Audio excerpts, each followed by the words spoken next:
Chers téléspectateurs de Lumière TV, soyez les bienvenus dans votre émission Le monothéisme pur, Bible et Coran sur la table.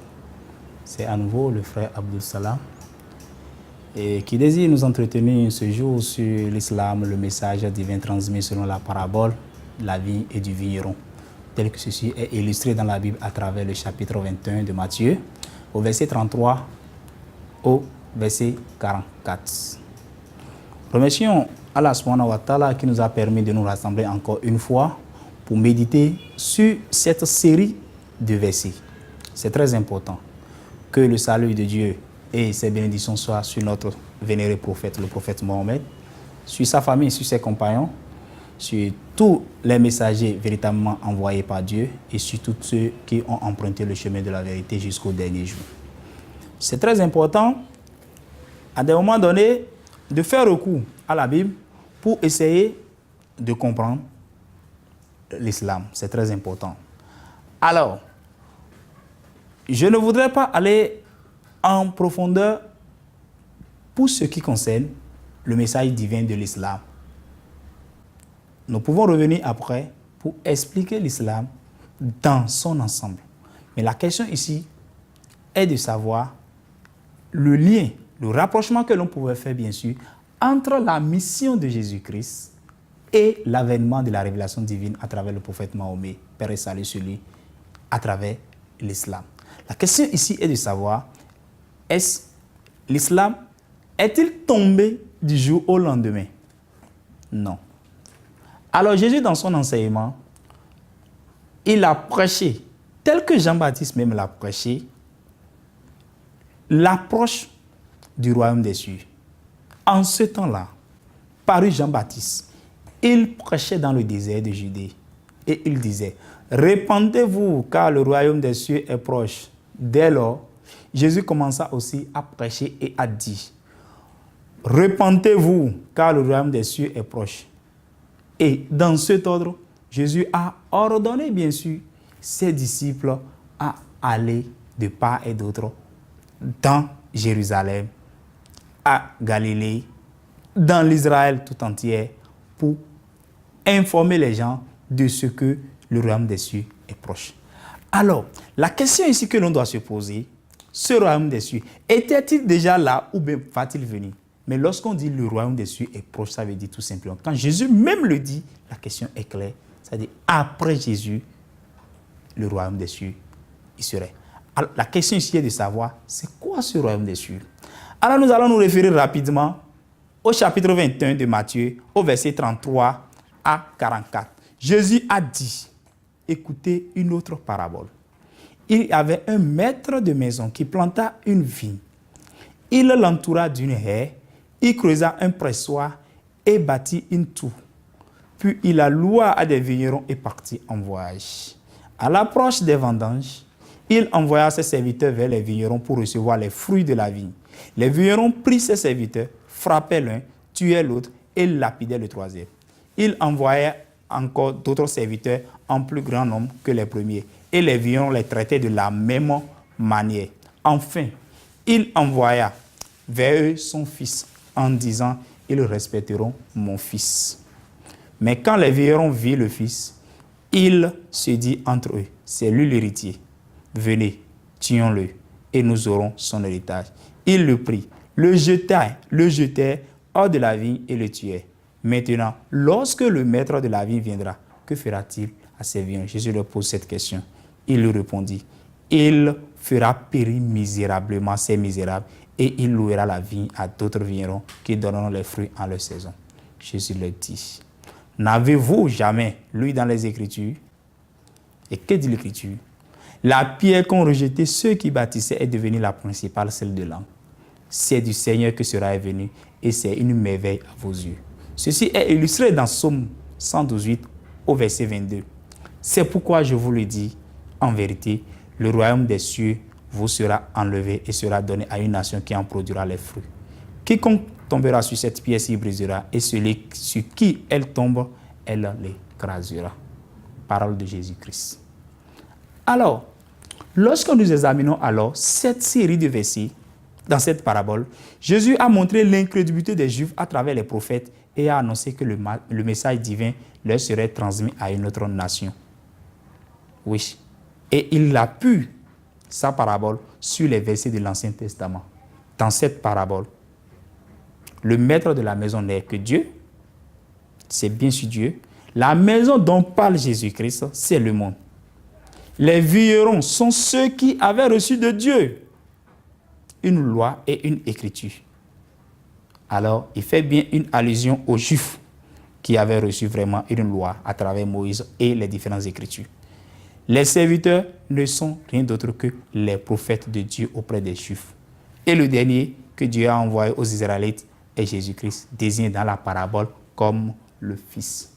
J'ouvre une parenthèse pour dire tout simplement, ce thème appliqué à Jésus-Christ, qui bien sûr est le dernier des prophètes envoyés aux Juifs, un de leurs grands prophètes, ne veut pas forcément dire que Jésus est le Fils de Dieu sur le plan biologique. Mais Jésus a utilisé ce terme pour que les Juifs puissent comprendre que le dernier que Dieu les a envoyés, c'est bien sûr lui. Mais après la rébellion des Juifs et leurs crimes envers sa révélation et ses serviteurs, Dieu va donner le royaume des cieux à une autre nation. C'est clair et c'est bien clair à travers cette parabole qu'après la mission de Jésus-Christ, après son élévation au ciel, la parole de Dieu nous parviendrait par l'intermédiaire d'une nation. Et dans cette parabole, on dit la pierre, on dit une pierre. Cette pierre peut être, bien sûr, rapprochée avec le livre de Daniel à travers les chapitres 2 et chapitre 7, dans sa vision, où Daniel présente cette pierre comme qui va évoluer, se développer et devenir une grande montagne. Et Jésus, même dans une autre parabole, il fait allusion à cette pierre en parlant du grain de moutarde qui croît et devient un grand arbre pour illustrer l'expansion du royaume de Dieu. Le texte souligne que la vie, c'est-à-dire la parole de Dieu ou sa loi, seront données à une autre nation. Et Jésus donne les caractéristiques de cette nation. Elle a été rejetée auparavant. Elle deviendra la principale, celle de langue. L'élection de cette pierre proviendrait de Dieu. Cette élection est une merveille aux yeux des Israélites. Quiconque attaquera cette pierre s'y brisera et celui sur qui elle tombera, elle l'écrasera. Elle produira les fruits du royaume de Dieu. Et lorsque je lis l'ensemble de ces caractéristiques, ça me rappelle l'une des chansons de l'Église du christianisme. C'est bien sûr une fausse interprétation qui stipule tout simplement que cette pierre n'est rien d'autre que le Fils. Non. Lorsque l'on médite sur les versets, on constatera bien sûr que le Fils cité dans le texte n'est pas la pierre. Car on dit, après que le Fils soit tué, la vigne sera donnée à une nation qui est symbolisée par la pierre. Après que le Fils soit tué, la vigne sera donnée à une autre nation. Et cette vieille vigne est symbolisée par la. Et cette nation est symbolisée par la pierre. Si tel est le cas, cette pierre ne peut en aucun cas être rapprochée au Fils de l'homme. Par conséquent, toute personne qui s'évertue à interpréter la parabole de la vigne et du vigneron comme en prenant comme Jésus-Christ la pierre dont on parle, cette dernière se trompe. Elle se trompe et on peut alors aller très loin et examiner. Les caractéristiques de la pierre se rapportent bien sûr à une nation et non à un fils. Il est dit en effet dans le texte, le royaume sera donné à une autre nation. Puis le texte souligne que celui qui tombera sur cette pierre s'y brisera, ce qui confirme que la pierre est le symbole de la nation précitée. Nous allons essayer à présent de vérifier les caractéristiques de cette pierre à une nation. Elle a été rejetée auparavant. Quelle est cette nation à travers laquelle une révélation est venue alors que cette nation soit rejetée auparavant? Cette nation rejetée, elle reste et méprisée par les Juifs. Je pense bien que ici, la nation méprisée par les Juifs est celle des Ismaélites. La nation méprisée par les Juifs de toute l'histoire de l'humanité est celle des Ismaélites, dont est issu en fait les Arabes. Cette attitude des Juifs a été héritée probablement de Sarah qui avait méprisé sa servante Agar et son fils Ismaël et avait demandé à Abraham de le chasser. On peut revoir dans Genèse 21 au verset 8 à 13. Alors Dieu essaie de provoquer alors la jalousie des Juifs en remettant le royaume des cieux à une autre nation à l'issue de la transgression de ses commandements.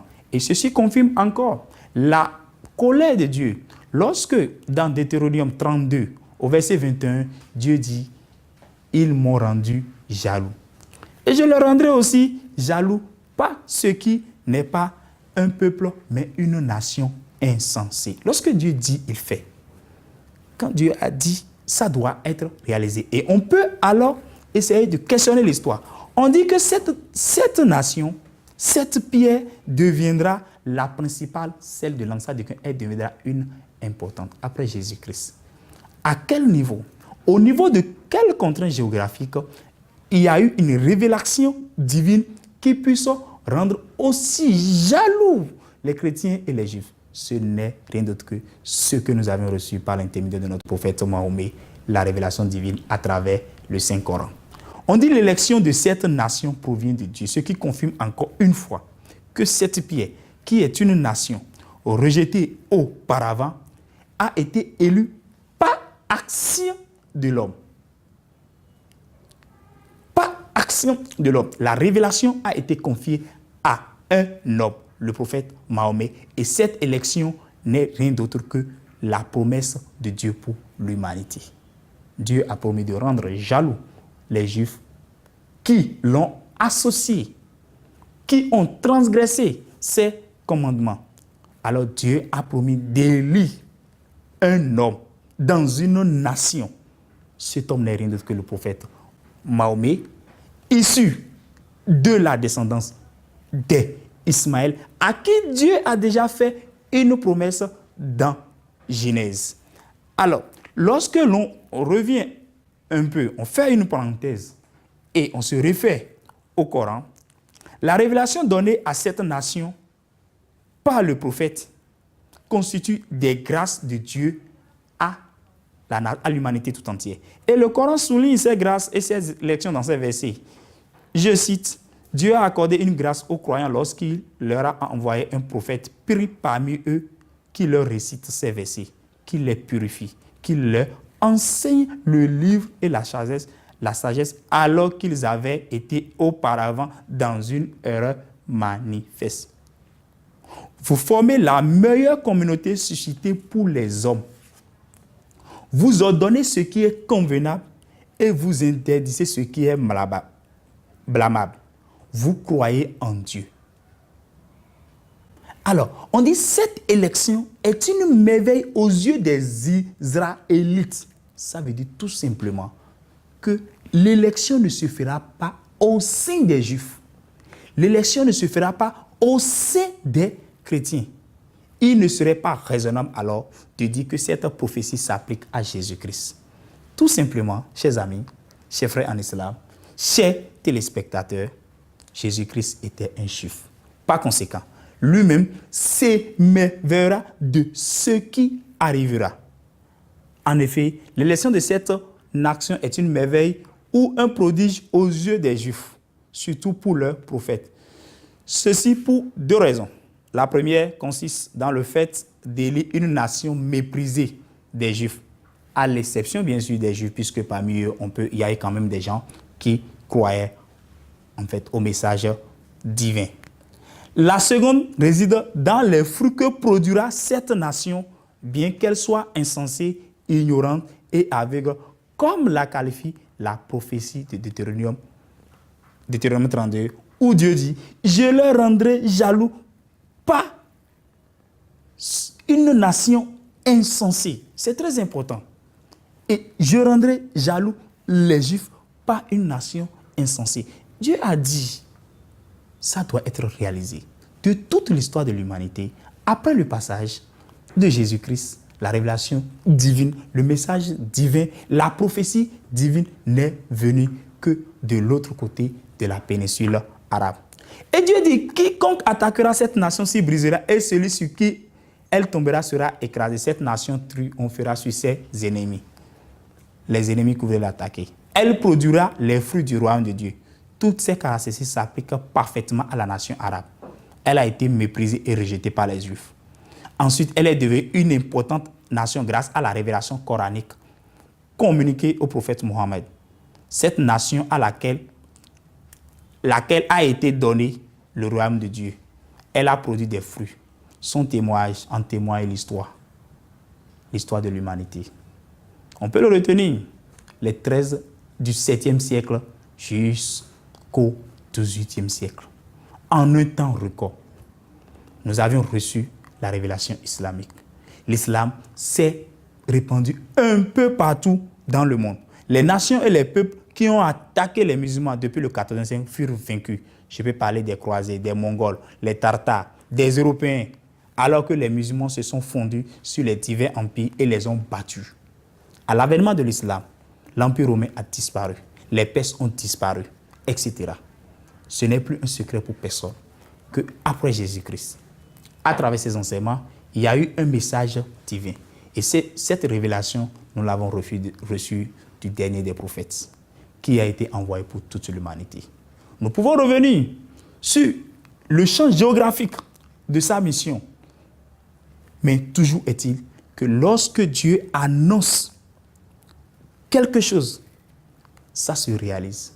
Dieu a dit, à travers Jésus. Jésus dit toujours, il dit, je ne dis rien de moi-même. Je ne dis que ce que le Père qui m'a envoyé me commande de dire. Alors Dieu a dit aux Juifs et aux chrétiens, le royaume des cieux vous sera arraché et sera transmis à une autre nation. De toute l'histoire de l'humanité, la révélation divine ne nous est venue que de la péninsule arabe à travers le prophète Mahomet. Chers frères en islam, vous devez être fiers. Vous devez être fiers d'être musulmans. Vous devez être fiers d'avoir hérité de ce message divin. La seule chose que nous devons faire, nous devons mieux pratiquer notre religion pour que Dieu soit content de nous, que notre Créateur soit content de nous. Prions Dieu qui nous facilite la tâche. Prions Dieu qui nous facilite la maîtrise de ses enseignements. Prions Dieu que ceux-là qui n'ont pas compris fassent le pas, puisque le royaume des cieux reste toujours proche et jusqu'au dernier jour, la repentance est toujours de mise. Que Dieu permette à ceux-là qui ont mécru, que Dieu permette à ceux qui ne veulent pas comprendre le message divin, qu'ils le comprennent afin qu'ils soient sauvés. Parce que le salut n'est qu'à ceux-là qui ont accepté le message que nous avions reçu du prophète Mahomet.